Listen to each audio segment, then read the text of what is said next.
কিন্তু ইবাদত বন্দেগী করে আমল করে আল্লাহর জান্নাত পাওয়ার আশায়ও লোভ আছে, কিন্তু আমল করি না। ঠিক না বেঠিক? লোভ সবার আছে, কিন্তু আমল করি না।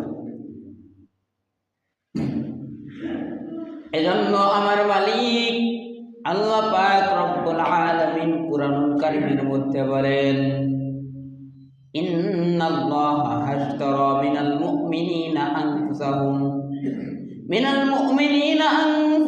ওয়া আমওয়ালাহুম বিআন্না লাহুমুল জান্নাহ। হে মুমিনেরা, তোমাদের জান, তোমাদের মাল আমি কিনে নিয়েছি, আর তোমাদেরকে বিনিময় জান্নাত দিয়ে দিয়েছি। জোরে জোরে বলুন না সুবহানাল্লাহ। আল্লাহ আমাদের জান মাল কিনে নিয়েছে, বিনিময় আপনাকে আমাকে জান্নাত দিয়েছে। সবার নামে কিন্তু এক একটি জান্নাত আছে, কিন্তু কি জান্নাত পাওয়ার আশায় আপনার আমার নেক আমল করে আল্লাহর জান্নাত পাইতে হবে। ঠিক না বেঠিক? যেই রকম হানজালা রাদিয়াল্লাহু তাআলা আনহু দুনিয়াতে আল্লাহকে পাওয়ার জন্য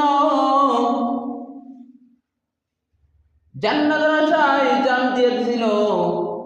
জান দেওয়ার বিনিময় আপনারা সকলেই কম বেশি জানেন, হানজালাকে দুনিয়াতেই জান্নাতের পানি দিয়ে গোসল করাইছিল আল্লাহ। ঠিক না বেঠিক? জানেন না? সবাই কম বেশি জানেন না সবাই? কিন্তু উত্তর দিচ্ছেন না। এজন্য বলতেছি, আল্লাহ জান মাল কিনে নিয়েছে জান্নাতের বিনিময় আল্লাহ আমাদেরকে জান্নাত দিয়েছে। এই জান্নাত কামাই করার জন্য আপনাকে আমাকে আমল করা লাগবে। ঠিক না বেঠিক? এই আমল করতে হবে একমাত্র আল্লাহকে পাওয়ার জন্য, একমাত্র আল্লাহর জান্নাত পাওয়ার জন্য, আর জাহান্নামের আগুন থেকে মুক্তি পাওয়ার জন্য। এ দুনিয়ার মুসলমান, এই রমজানের রোজা কত দাম!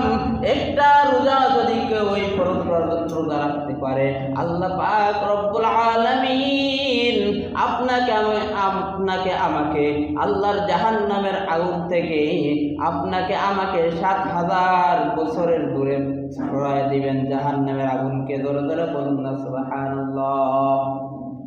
এখন